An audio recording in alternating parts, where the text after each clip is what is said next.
Everybody hear me okay? Okay, Hashem, thank you guys so much. My name is ניסים, Bלאק. Originally from Seattle, Washington. I just want to preface the talk a little bit because one of the biggest things, I've been being written up by professional reporters, real professional, since I was about 13, 14 years old. And one thing I can say is true.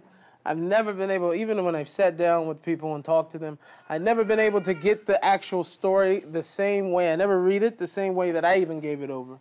So people ask me now, say, why? Because you're Haredi, you don't watch the news, you don't listen. I'm saying, listen, if I was there, I talked to the reporter, I gave over my whole entire everything, I gave over my whole entire story, and then they still messed it up, and I've seen this every time, I'm definitely not going to trust them to give me an eyewitness of something they didn't go see. So, so for that reason, I want to preface it by speaking a little bit about my family, a little bit like that. A few times I've been written up. They put them directly under the bus, and things were dysfunctional, I'm not going to say. But one of the things I like to say is that my stepfather, for instance, was, I think it's only appropriate, it's Father's Day, was the type of person who will give his shirt off his back for anybody I knew. And I speak about this often. There's, everybody have certain,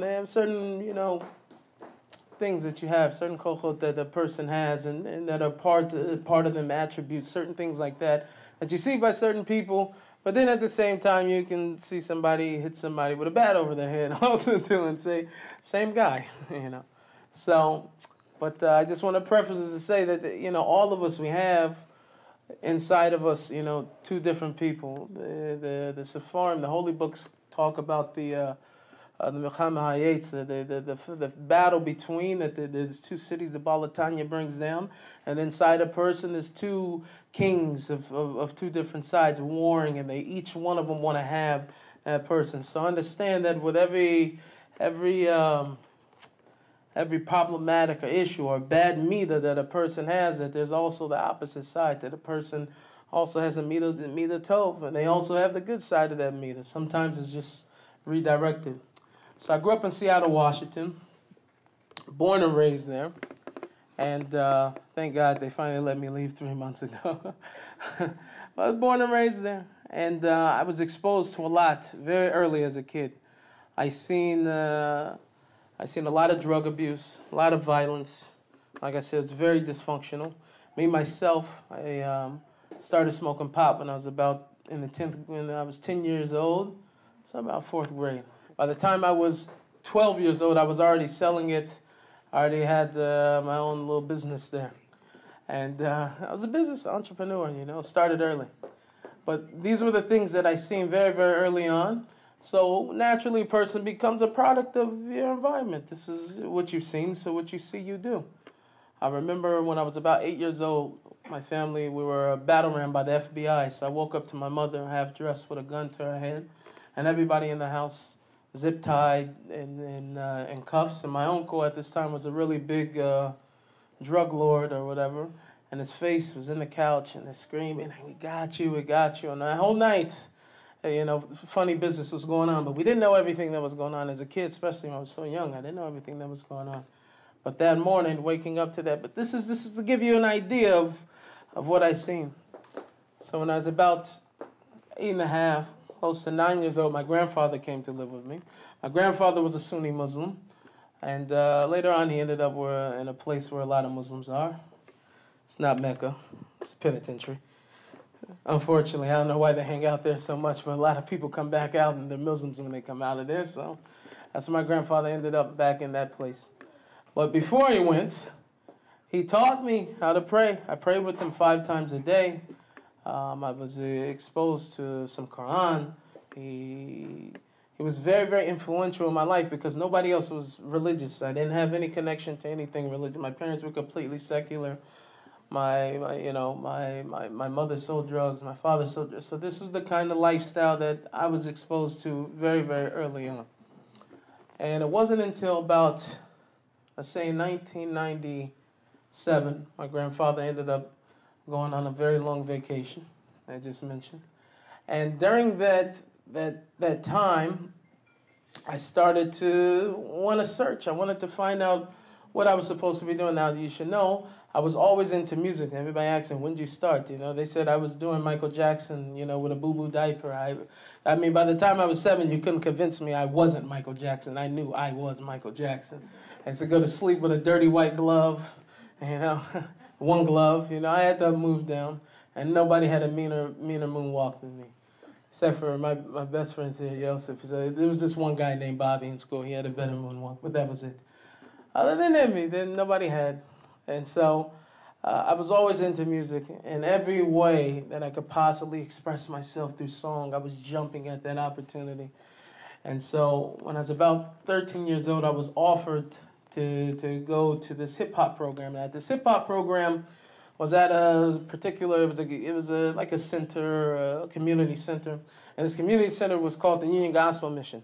I had no idea. If anybody asked me at this time what my religion was, I would have told them I'm a Muslim, because that's what my grandfather was. And so I remember going to this place, and it was like a safe haven for me a little bit. It got me out of my environment, all those beautiful, dysfunctional things I seen at home. I got to distance myself from. And nobody mentioned anything to me about religion. Nobody said anything to me. They just brought me in by the music. They knew I was very interested. We put on a play. It was a whole thing, and very, very loving people.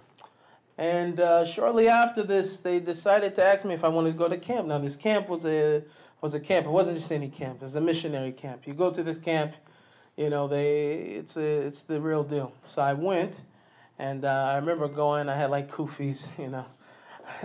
I didn't know I didn't fit in, but, you know, after a couple of days, I started eating some pork. It was all good. It was all right. And, you know, I remember standing outside one time. Somebody, like, snatched off, like, my little kufi turban thing, and we got into a big thing. But it wasn't one of those things where for me, it was about just the camp in itself. It took me out of my environment, and that was the best thing for me at that time. And Hashem works in mysterious ways, because it was the most appropriate thing for me and what my neshama needed at that point to get me out of my environment. So finding that out, that throughout this, I don't know, week and a half, 8-day experience, that there were a lot of questions asked to you. At 13 years old, what are you going to answer? You don't know what to answer. When you got serious questions like, what are you going to do with your afterlife? You know, what are you going to, you know. I didn't know. I hadn't thought about it. I still, at that point, thought the whole world revolved around me. So I'm definitely not thinking about what's going to be in the next world. But, of course, with all the questions that they ask you, everybody's got the answer. Everybody's got the answer. The other beautiful part about this, sort of like in a Jewish camp today, you have oneg after you may have heard something very heavy, very serious. You get together, you discuss it with a counselor. We had something called cabin time. During cabin time, we were dealing with inner city kids. Everybody was coming from the most broken situations, the most broken homes. And for all of us to build and to get together and to speak and to talk, it built such a camaraderie. It was amazing. It was an amazing experience that I had, and it was the first thing to really help me to put my guard down. And now, finding that out, by the end of this camp, I was a full-fledged born-again Christian. You're born again even if you wasn't born a Christian, but you're still born again. That's how it works. I don't know how. Still trying to figure it out. But anyway, I was very, very devout. I was very, very into this for about 8 months. Very strong. Very strong I was. And I immediately came back home. I distanced myself from the friends that I was hanging around. And I started to go to all the Bible study. They had these Bible study groups and all that. I couldn't get into church because football was on Sundays. So they had church or football, you know. Like you guys, I'm still amazed. I just was told it's Game 7, and look how packed the guys section are. I'm really, really proud of you guys. But, you know, this type of thing, I couldn't make it in my head. I'm supposed to be in church, and on Sunday the Seahawks are playing. You're crazy. I'm not going. So I will go all the time to this Bible study throughout the week, and just slowly over time, you know, I became like the poster child for this place, because I was bringing, by this time I was on my way into high school, so I was bringing like half of my high school was involved in all the study groups, all the clubs, and all the, this whole community center. And then so I started being on the new magazines for these, these Christian magazines, and I was such a pillar of hope, and I was like I said, the poster child. Then they gave me a little junior missionary card, so I got smicha. It was a beautiful, beautiful time in life. I was moving up. And slowly but surely, things hit you, You start to live life a little bit. And when I talk to most Gerim, or most people at the Bali Tshuva, I talk to them, and we discuss them like this. That most people I know had an experience where they either felt that they didn't belong, or they felt like they were completely out of place. And this hit me about my 10th grade year of high school. I remember walking in one day through the gates, and I was nothing happened, nothing significant, I didn't hit anything, I didn't hit my head or anything. But when I walked through the door during that lunch period, I looked around and something hit me inside and said I didn't belong. I felt out of place. I felt as if I knew something, that there was a certain knowledge, I wouldn't have said back then, but a certain das. There was something that I knew that nobody else knew, and it was separating me from everybody else, and I couldn't feel it. And then after a while, I ate like a chicken nugget, and it went away. But I never forgot that moment that I had that experience where I felt completely different. So fast forwarding a little bit, now I'm moving up. I'm the captain of the football team. I'm very, very busy. And by this time, my 10th grade year, I was also very strong spiritually as a religious Christian. I had Makariv, like I said, Makarived all the school. They're all going to the programs now, all these different things. And one of the things is that my friends, they admitted to me after high school, by this time, I'm already a yid and everything else. And they would sit and they told me, we used to plot on you because you were so religious and you made us feel so, like bums, for lack of a better term. I think that's a good one. They were being bums, so we'll call them bums. They were being bums towards me. And they apologized. As grown men, they apologized for the way they would treat me. They would say the most foul things about God and curse and just everything just because they want to get a reaction out of me. They won a lot of times. They really won. There's one particular time I remember that they had these nightclubs, that you would go to when you were young and you needed to get in the worst trouble you could possibly get into. So, and I was very, very strong. I'm not going, these guys. And so they're all trying to talk me into it. Everything else. So I go to an adult in the house and I say, I think it was my mother at the time. I said, that you're all trying to get me to go to this. And I'm waiting for her to say no. And she goes, you should go. So I had nobody on my side finally. And I remember going to this nightclub for teenagers, basically is what it was. And I remember walking in there, and I took 10 steps, and just inside I was struck, so I turned around and I started walking back. And a real close friend, he comes and grabs me in my chest. He said, you're already sinning by being in here. Just finish it out, So, this is like what they thought, this is you need to, because I was finding myself all the time forced in situations when I was trying to grow. Even back then, I seen that I had Siyat Shmaya, Hashem was with me.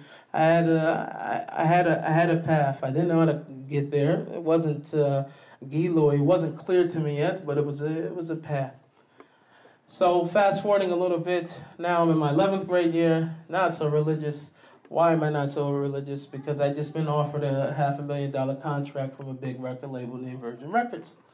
One of my demos made it through some friend or another friend to the table of this A&R. So now I'm receiving calls. And one of the things that they want from you all of a sudden is to spice up the raps a little bit. You can't rap. Nobody raps without cursing. Who was big at that time? A guy by the name of 50 Cent. He doesn't have zichut to be mentioned in the shul, but whatever we're talking. I'm just saying, if you know who he is, then I'm sorry. So anyway, this is what rap was back then. So they wanted me to, just throw in a few curse words, toughen it up a little bit. So along with all these new, edgier raps came people that did a little bit more than rap about it. So this becomes the people that you're around. And I remember we tried to get a bidding war going. So one of the things we did, I went to New York, then I went to Slim Shady's records. I went to Atlantic. I went to all these places. Dame Dash and Jay-Z had just split, so the Rockefeller. So Dame Dash had his own thing. We went to go meet with him. Clark Kent, who both discovered Biggie Smalls and Jay-Z. He was really into me, wanted to sign. And here we go. We're trying to get something going, and everything that we thought, even the Virgin situation, everybody pulled out. And now I'm left with this new record, this harder persona. What are we gonna do? So we decided to do it independently. And so now here we are. We're left with the music, and we got the guys that, like I said, they're doing a little bit more than just talking about this thing in song. It's the real deal. And so slowly but surely we start to build a following. We're selling, getting kicked out of the mall and the movie theaters. We're soliciting hand to hand, that type of thing. Like they say, selling the CDs out the trunk. We did all of that. And we start to gain a following. And then at this time also too, I started producing records for other guys that were part of Interscope, G-Unit, people that were connected to 50 Cent and different things like that. I found myself on a few disc records also too that I didn't have anything to do with. So things were kind of blowing up, and we started to see that we were having a little bit of success. And at this time, I became the co-CEO of our independent record label. And so I'm starting to put my guys on and start to put their music out. And a good friend of mine, we just finally finished this record, and we went, of course, to a drug dealer to go find the money to put it out. That's the type of thing you did back then. We didn't have too many guys that were real investors that could give us any real capital. So we had to go get the capital from someone else. It was a good thing though, because it kind of worked itself out in a bad way. So what happens in rap, and what was happening during this time, was this whole thing about rap battles. Guy get on the song, and trust me, it's no different than WWE wrestling. Sorry for the guys who thought that was real. It's not real. Neither is the rap stuff, neither. These guys are all, some of the chains, they're dipped in silver. They're not the real thing and all that.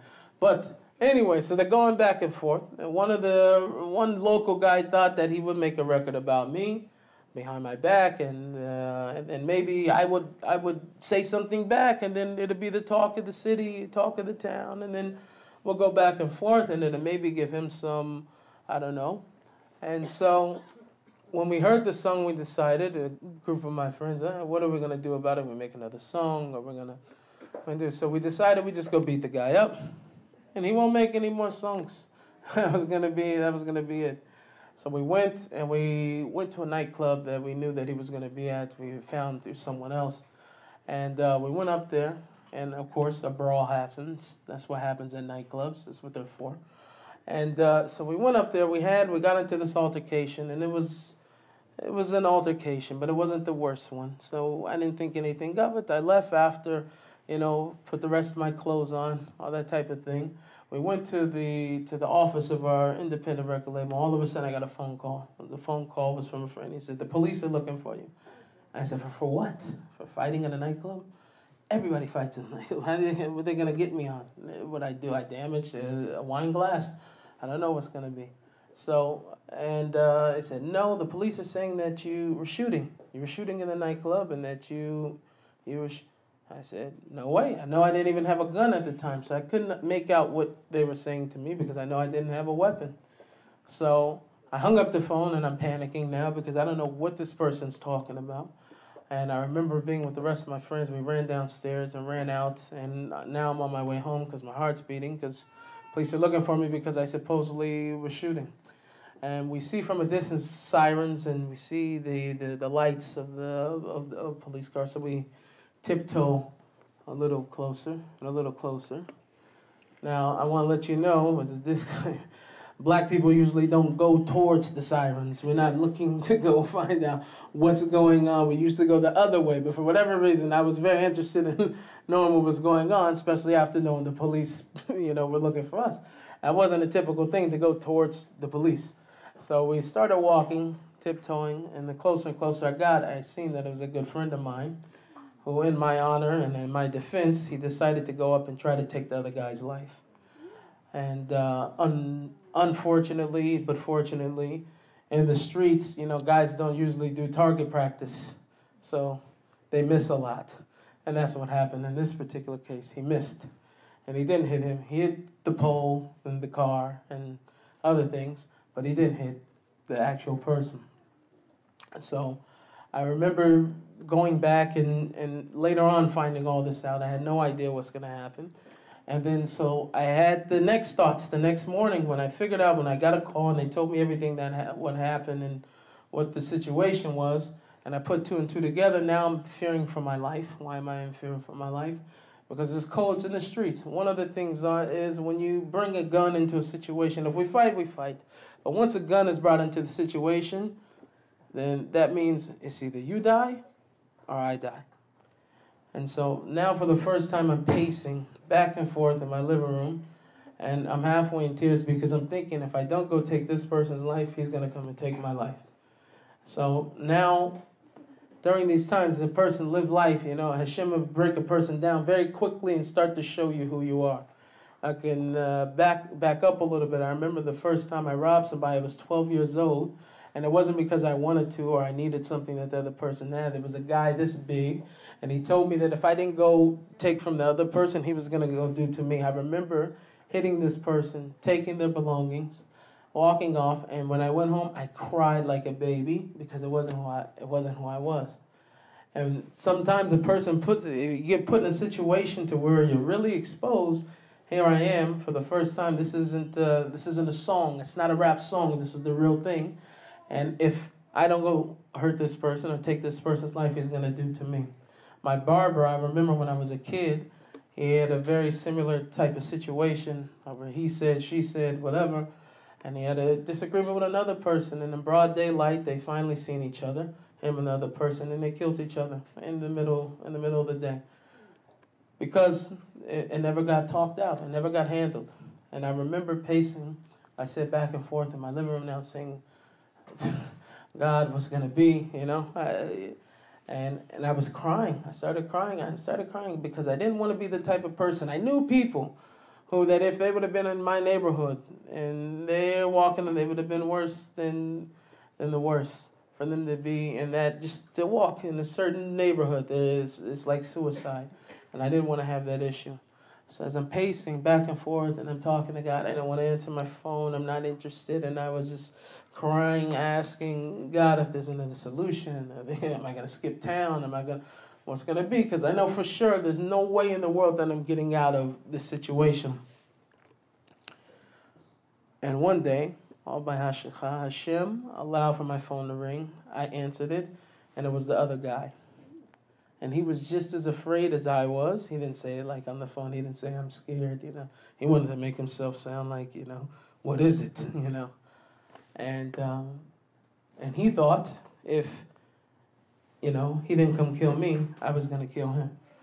And so now we're here both on the phone, and Hashem allowed for us to be on the phone to be able to talk about the situation before anything ever escalated. And we squashed everything. I had to make a cheshbon. What are you going to do? Are you going to continue with the same type of thing and allow for another situation like this to happen and it to be the real thing? Or are you going to stop and rethink things? And so I went with that. I stopped and I rethought everything. I stopped answering my phone, stopped talking to people, and I just sat and I thought, and I kept praying to Hashem. I kept talking to God every day.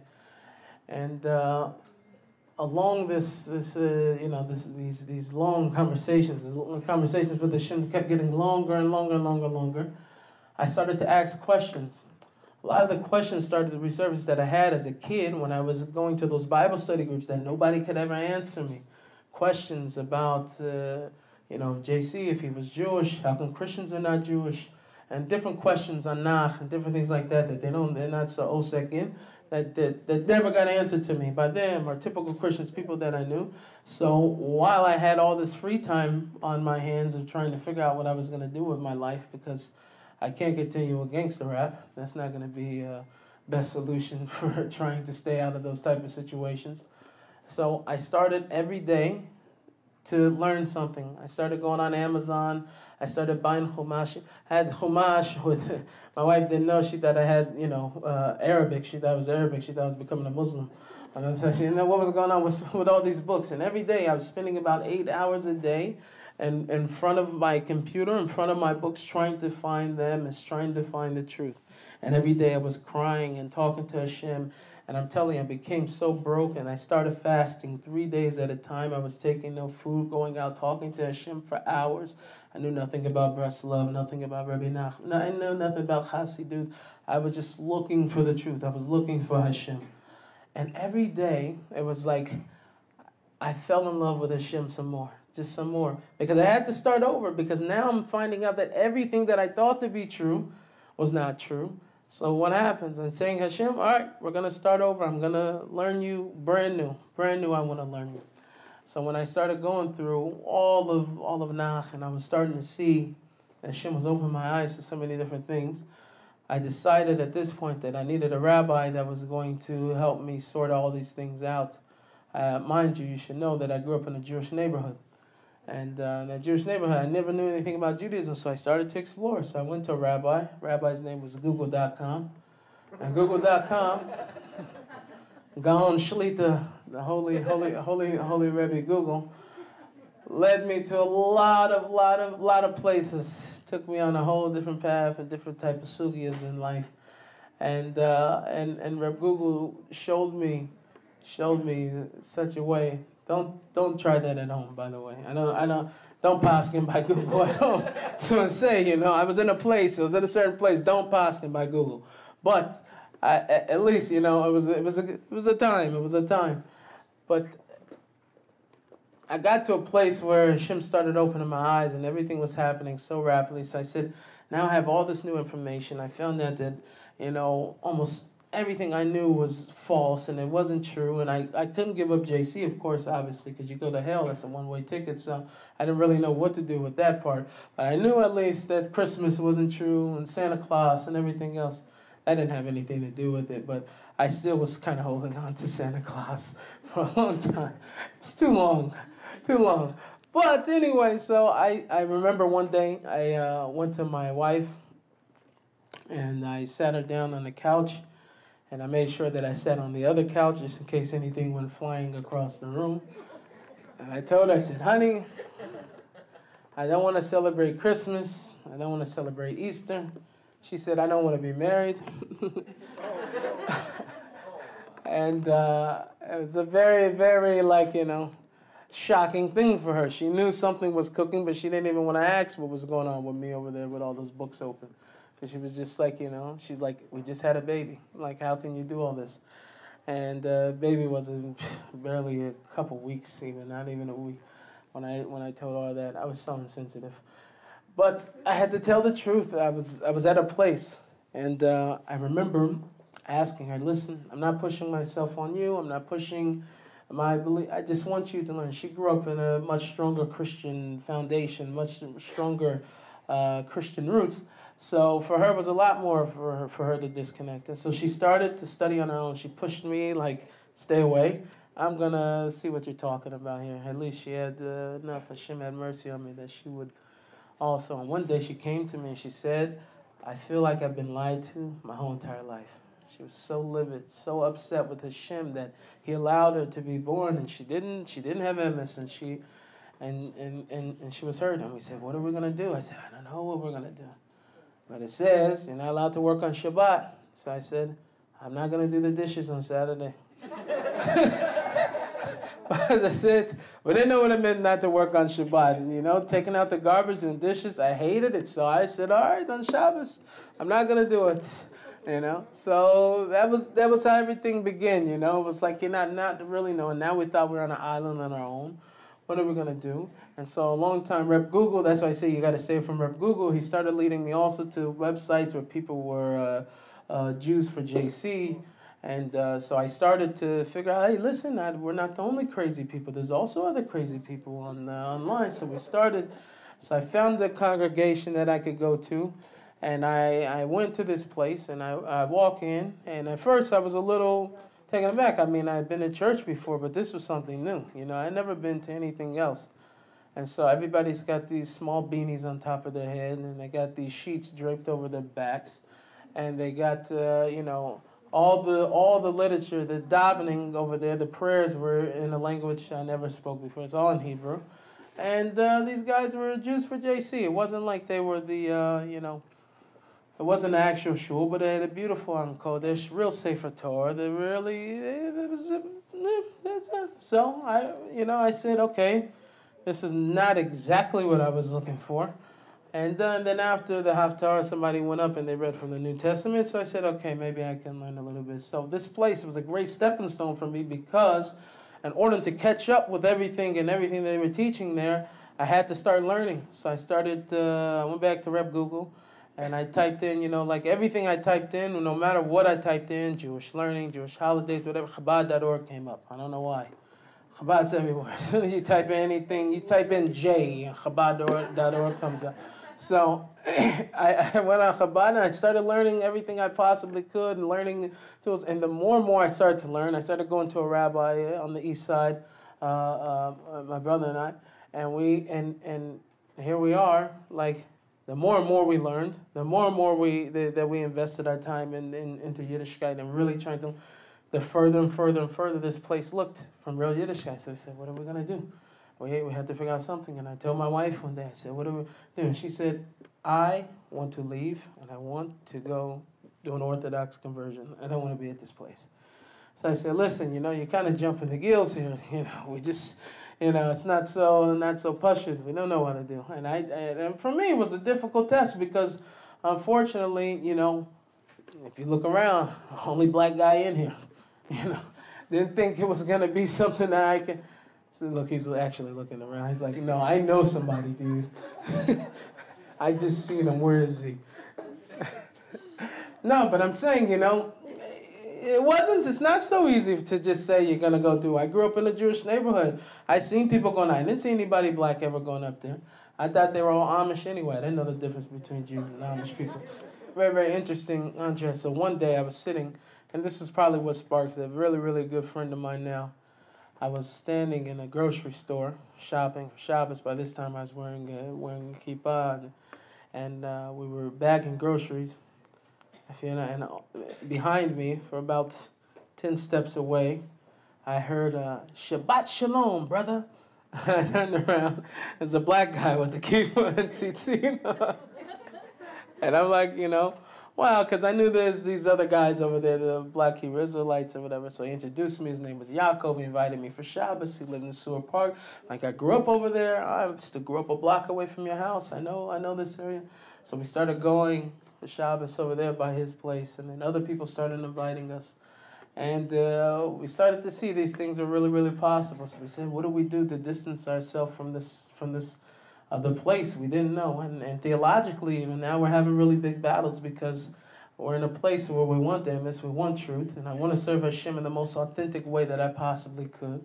By the way, you should know I was not looking at the beginning of this for a new religion, especially after finding out the one that I had was false, but I wanted to serve Hashem in authenticity, and now I've come to see that in Yiddishkeit that's what it is. So we're here still associated with the other congregation. And now there's this big conference coming. This conference was massive from all over the United States. All these Jews for the J-Man, they were getting together. And one of the things they did to preface us for this conference was they set a few of us down and told us we were part of this board. We were filling in for another group of people. They said, there are going to be rabbis hanging in the lobby, Orthodox rabbis, and whatever you do, don't talk to them. Don't say hi. They're only trying to get you. Don't speak to them. Don't, they warned us to stay away from these rabbis. So we decided we would go to the conference. But instead of going in, we decided we would sit with the rabbis for the 4 days outside in the lobby. The exact opposite of what they told us. I got real Rebbeim here. Now I'm going to ask these questions for real. I want to know. I'm going to ask the real Rebbeim. And so I'm going to sit here, and one of the rabbis happened to be a rabbi by the name of Michael Skobach. Michael Skobach is an educational director for Jews for Judaism in Toronto. And so we shot. We sent out our questions, and we got answers. And it was such an amazing and profound experience that we really grew. I had real kesher with the rabbis. The other one was Eli Cohen. He's a rabbi in Australia, a Chabad rabbi in Australia, who also accompanied Rabbi Skoback during this time. So it was a beautiful, beautiful thing. But one of the things that he said hit me. It wasn't anything so theological. It wasn't something. It was the fact that he said that if a person wants, because he knew, he could see in my heart, and I expressed how much I wanted to be Yid, and how I went through the Navi, and when I'm reading through the Navi, and I'm seeing the love that Hashem is showering on Am Yisrael, it's such a beautiful, and I'm expressing all of these things to him. He said, listen, it's like root. He said, what is root? What is your version of root? He said, the root is, he says that, just like she said, your God is my God, your people is my people. He said that ultimately a person is saying that what the Jewish people accept, I accept, and what the Jewish people reject, I reject. And when he said that, it hit me really, really deep in my heart. So after that, we never went back to the place. My wife found us a place inside the Orthodox community. And Baruch Hashem, about two and a half years after we had moved, not only me and my wife converted, but also my brother-in-law was my best friend since kindergarten, and my wife's sister, all four of us converted. 2.5 years after that, had a double wedding, and it was the most beautiful experience, and that is my story. Thank you very much.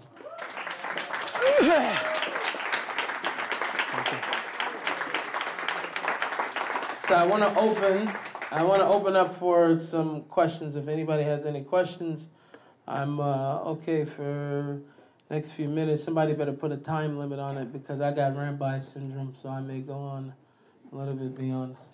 First question. Community you grew up in. Any idea why it's like that? Why what?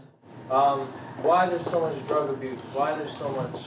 It's a cyclical cycle that goes all the way back from the time of slavery. It was never, I mean, my high school, we were never set up to succeed. We didn't have a chance to really succeed. We barely had books.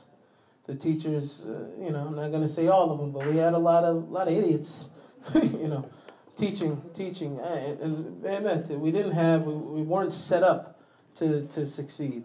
So when you have that type of environment and people that were not exposed to healthy relationships, and it becomes a cycle over and over again, it's not because people are bad. That's why I wanted to preface the conversation the tonight. It's not because people are they're bad people. Some of the sweetest people I ever met were the guys on the streets, and they wanted to get out. I could tell you conversations people would talk into the hours of night. Older people that I knew on how much they wanted to go, how much they wanted out. But it's a lot of people are institutionalized. To be the difference, to tell you why I'm not there and why someone else that I knew is still, I can't tell you. It's only Hashem, like I can't tell you. I don't know. What can we do to help? We can daven. That's the first thing we could do. We need to pray. We need to pray. When Am Yisrael restores itself to its shorish and to the root, it helps the whole entire world. So it's the first thing is that all of us to fix on us. That's the first thing to help. The first help is us helping ourselves. How did your parents react how old were you when you actually told them that you are leaving the town? How did my parents react? It's a good question. My mother died of an overdose when I was 19, so she didn't get to see any of this. The rest of my family, not so happy. My biological father now, who changed his life completely, a complete 180, I don't know, not good at degrees. 180 is half. He's a complete 180. He is now a Christian theologian. He's a professor and doctor. He's actually been my biggest supporter. The non-religious family, not so much, because they don't understand it. They don't even comprehend how even the notion, idea of God can move you away from being close to your family. Or how could it? So, everybody takes things differently, but hasn't been the best. How did you realize God? How did it come to your head? How did Hashem? Hashem has been with me since I was a kid. I don't know. He always inside you could feel that God is there. So it never was one of those things where I had to bring down. I never doubted the fact that Hashem existed all throughout everything. It wasn't a part of my makeup. I didn't think like that. But how I discovered Hashem in terms of Judaism was searching. I wanted to find the truth. And for me, that's what I found was to be true. I looked for Hashem, and I wasn't looking intellectually. I wasn't looking for like, what's the smarter thing to do. I was just looking for emes. That was it. And that's what I told Hashem, and I started speaking to him every day because of it. How did you choose your name, and what name did you choose? What did your wife choose?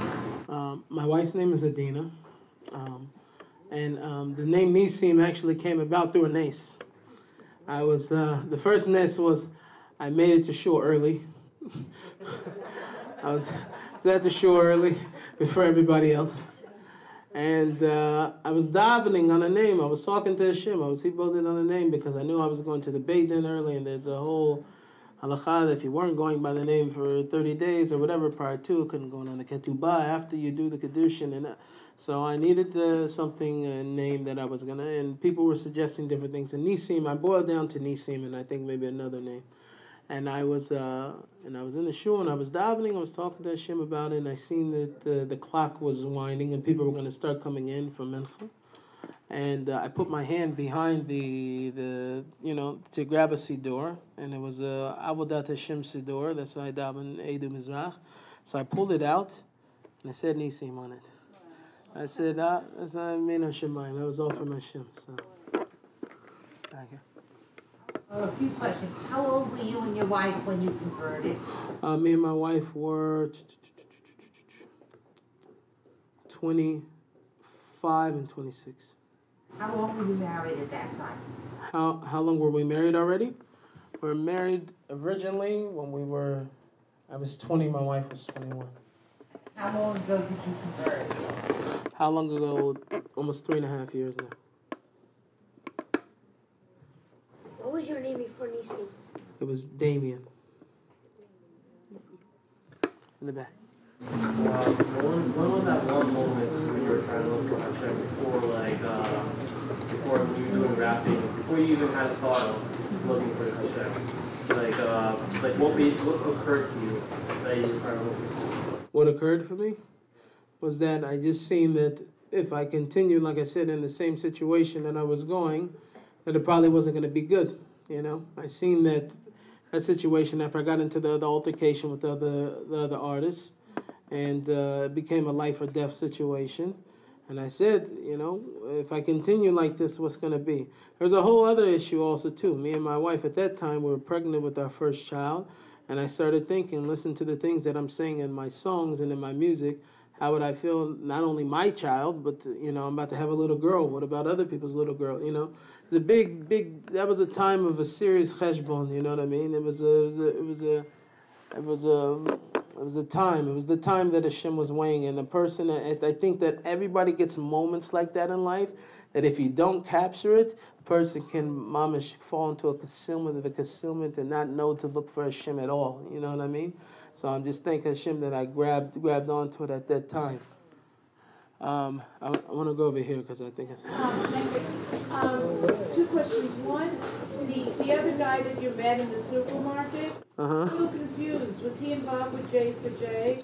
No, he wasn't. He was actually Orthodox Jew. His name is Yaakov Lenin. So why didn't he allow you to continue going? Didn't he tell you the truth about it? There's a bigger connection to that. The congregation that I was involved with, that was the Jews for J, he had been affiliated with before, that particular congregation, and he was never that way. He actually was raised conservative, growing up by a conservative family. Took in him and his mother when he was really young. His mother cleaned for the family, so he grew up. He even went to a Jewish high school, and converted a couple times himself. So, but he ended up in a place in life where he was estranged from Judaism. He was working in Seattle, and he needed to bring the kids to a religious function that he was working with, and so he ended up going to that place. He didn't know it was Jews for J. And then he ended up liking a lady there. He was kind of changed, and so he ended up leaving, and with the woman also too, and she became Orthodox. And so he was Orthodox, and he started inviting us for Shabbos. So. And where do you live now? I live in Yerushalayim now. Baruch Hashem. Thank you. That guy in the back is like waiting. That hand's been waiting for a long time.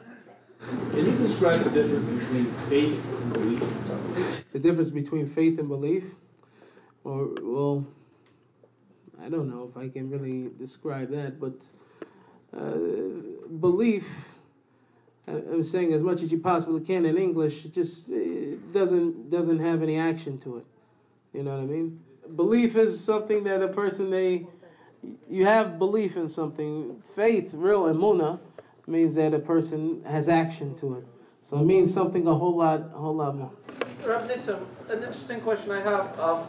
In my experience, I've met other friends, and I've had friends who were Gerim, one who was disabled, one who was a man of color, and initially they were steiging and rapping and lecturing, but then unfortunately, they then stopped observing, and al pi halacha, they're still Jewish. So my question to you is, how do you reinforce your emunah and bitachon? How do you remain strong in your convictions now that you are a Jew? So that's a very good question. So a person that I've seen this a lot with people that come in and they're really involved in the chitzoniyut. It's the outside. And even if a person looks like they're really steigen, it's really something outside. And as soon as it becomes that there's nobody there to, we were just talking about this as a friend, nobody to impress anymore with how devoted you are, you fall off because from the inside it wasn't from a place of emes. Nobody can say, Rabbi Nachman talks about this, a person needs to daven their whole life that Hashem should keep them, that they should stay close to Hashem, and that they should, stay on the path. So who can predict what's going to be? For me personally, that comes from talking to Hashem every single day. A person needs to live with Hashem. You need to have a relationship with Hashem. If you have a relationship with Judaism, it's not going to, what is that? You need a relationship with Hashem specifically.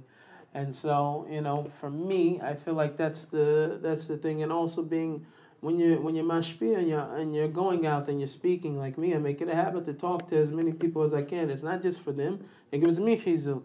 When the words are coming out of my mouth, things of emunah, things that are giving other people chizuk, they're hitting me right back. So I need to strengthen myself every single day. And Baruch Hashem, I was blessed with, my brother's not in here now, my brother-in-law has been my best friend since kindergarten, who I said we're able to make this journey together. It's a true chaver tov, somebody that's really going to be there for you and have you back. And if a person, you only find a person like that once in a lifetime. So very, very important to surround yourself with people that's also going to strengthen you in your avoda, and they're going to strengthen you as a person and an individual. So I only have time for like 2 more questions, and then we're gonna go. What was your grandfather's reaction to your change? My grandfather, who I mentioned, was a Muslim. She asked what was his reaction to my change in my belief. It's very funny because he didn't grow up Muslim. He was originally Christian. He said, as long as you didn't fall for Christianity, I'm happy. Said he told me. So, all right, 2 more questions because he's going to ask another one. I want to get the young guy in there. How do you feel about Judaism right now? I'm sorry? Is it hard? I said, how do you feel about Judaism right now? Is it easy, hard? Is it easy? Is it hard? I don't know if any of those questions define Judaism itself. Is it easy? Is it hard? I think that, like I said at the beginning, what happened to me was, people think it's a phenomenon. A person wakes up, he decides that he wants to come closer to Hashem. All of a sudden, he finds himself in Judaism. For me, it's not that hard for me to wake up and to see that I'm distant and estranged from God when I knew I was doing the things that I was doing.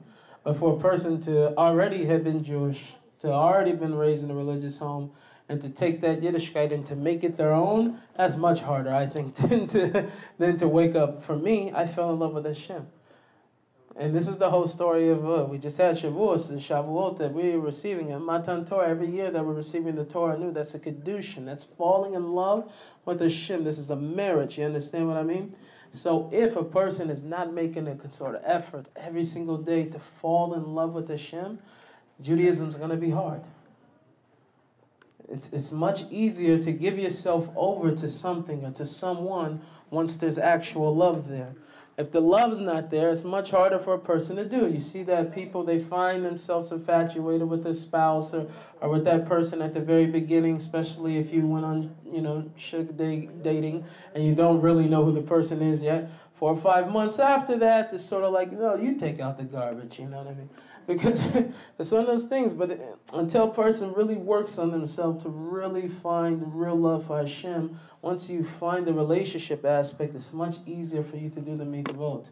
But as long as that's lacking, then it becomes hard. So it depends on the person. For me, I've been asked that question a lot. Oh, what was the one thing that was hard? Since I fell in love with Hashem, nothing was hard for me I threw myself into Hashem. I threw myself into the mitzvot. I threw myself into, and it was easier for me because of that.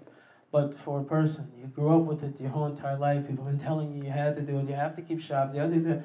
For that, it's a much bigger phenomenon. But you have to make Hashem yours. You have to take him and make him yours. Not what your grandparents had, not what your parents had. As long as you don't have the relationship with Hashem, it's going to be hard for you to do.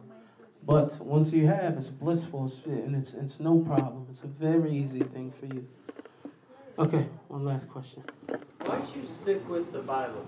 Why did I stick with the Bible and not go to other books? Yeah.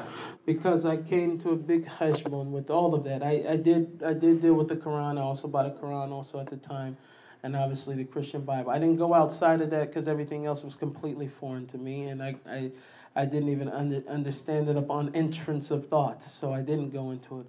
But I had to make cheshbon. I said, if Christianity was the true religion, God changed his mind. It's very clear. God changed his mind. If Islam was the God changed his mind a couple times. So my next thing was, what stops him from changing his mind again? We got 700 years later, somebody else comes and they got the now sealed with them. Hashem could change his mind any time, but at least with Yiddishkeit, Hashem didn't change his mind. And, so that was my cheshbon from that. This is the world makeover.